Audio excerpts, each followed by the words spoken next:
మేము హత్య ప్రయత్నం అని కూడా పూర్తిగా మేము నిర్ధారణకేం రాలేదు. అక్కడ చూపిస్తున్నటువంటి ఆ సిటీ ఫుటేజ్లు ఏవైతే ఉన్నాయో వాటిని బట్టే మేము ఇది అనువాదాస్పదంగా ఉంది అని చెప్తున్నాం.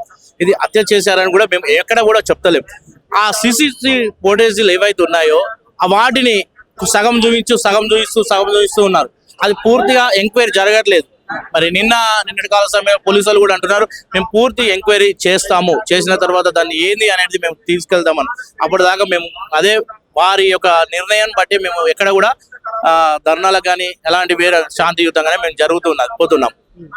ఇది హత్యగా మేము అనుకుంటలేము, కానీ అది అనుమానాస్పదంగా ఉంది. అంటే అంతకు ముందు ఒక నెల ముందు అతనికి ఏమన్నాడంటే నాకు ఒక బెదిరింపు కాల్స్ ప్రాణహాని ఉంది అని ఒక ప్రకటన విడుదల చేశాడు.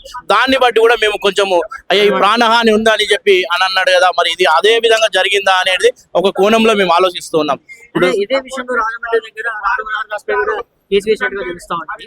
అసలు అక్కడికి ఎందుకు వెళ్ళవలసి వచ్చింది? రీసెంట్ గా అమెరికా నుంచి వచ్చినట్టు తెలుస్తా ఉంటుంది. అసలు ఏంది అంతా కూడా ఉద్దేశపూర్వకంగా ఎవరైనా చేసినా చెప్పుకోవచ్చు. అక్కడ వెళ్లాల్సిన కారణం ఏంటంటే అక్కడ మహాసభలు జరుగుతున్నాయండి. రాజమండ్రిలో మహాసభలు జరుగుతున్నాయి. ఆ మహాసభలకు ఆయన వెళ్ళాడు. ఆయన సువార్థికుడు కాబట్టి దేశం మొత్తం తిరుగుతూ ఉంటాడు ఆయన. మరి ఇక్కడే కాదు, ప్రతి బయట దేశాలలో తిరుగుతున్నాడు. మన తెలంగాణ, ఆంధ్రప్రదేశ్ రాష్ట్రాలలో ప్రతి ప్రాంతంలో తిరుగుతున్నాడు. ఆ సువార్త నిమిత్తం బైక్ పై వెళ్ళడం జరిగింది. అయితే యాక్సిడెంట్ కాదు, అక్కడ ఉన్నటువంటి చిహ్నాలు చూసినట్టయితే కూడా ఖచ్చితంగా కూడా ప్రయత్నం చేసినట్టుగా చెప్తాం. అక్కడ చూసినటువంటి సంఘటనలు ఏదైతుందో కర్రకు రక్త బ్లడ్ అంటడము, ఆ బండి అతని మీద పడడము, ఆ బండికి ఉన్నటువంటి హెడ్ లైట్ పడగడము, అంటే ఇవన్నీ చూస్తే అది అనుమానాస్పద ఎవరో ఒకరు దాడి చేసినట్టుగా. మళ్ళీ ఆయన మీ టీ షర్ట్ మీద కూడా ఒక చెప్పు షూ ప్రింట్ కూడా ఉన్నట్టుగా మన చూపిస్తున్నారు.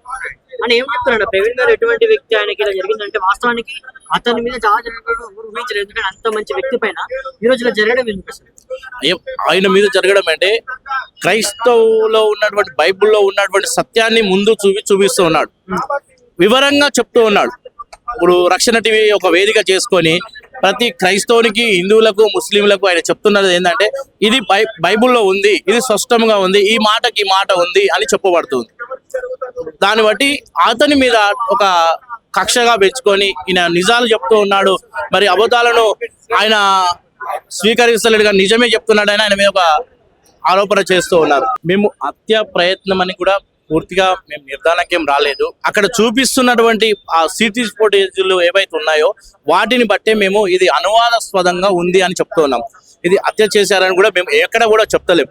ఆ సిసిటివి ఫుటేజ్లు ఏవైతే ఉన్నాయో ఆ వాటిని సగం చూపిస్తూ ఉన్నారు. అది పూర్తిగా ఎంక్వైరీ జరగట్లేదు.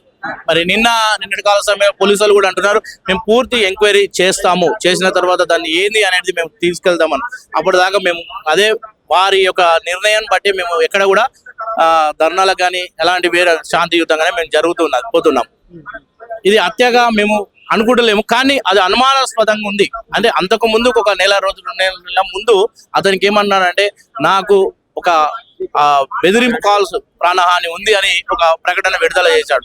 దాన్ని బట్టి కూడా మేము కొంచెము అయ్యా ఈ ప్రాణహాని ఉందా అని చెప్పి అని అన్నాడు కదా, మరి ఇది అదే విధంగా జరిగిందా అనేది ఒక కోణంలో మేము ఆలోచిస్తూ ఉన్నాం. ఇప్పుడు ఇదే విషయంలో రాజమండ్రి దగ్గర కేసు వేసినట్టుగా తెలుస్తా ఉంటుంది. అసలు అక్కడికి ఎందుకు వెళ్ళవలసి వచ్చింది? రీసెంట్ గా అమెరికా నుంచి వచ్చినట్టు తెలుస్తా ఉంటుంది.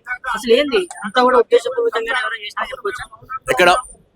అక్కడ వెళ్లాల్సిన కారణం ఏంటంటే అక్కడ మహాసభలు జరుగుతున్నాయండి. రాజమండ్రిలో మహాసభలు జరుగుతున్నాయి. ఆ మహాసభలకు ఆయన వెళ్ళాడు. ఆయన సువార్థికుడు కాబట్టి దేశం మొత్తం తిరుగుతూ ఉంటాడు ఆయన.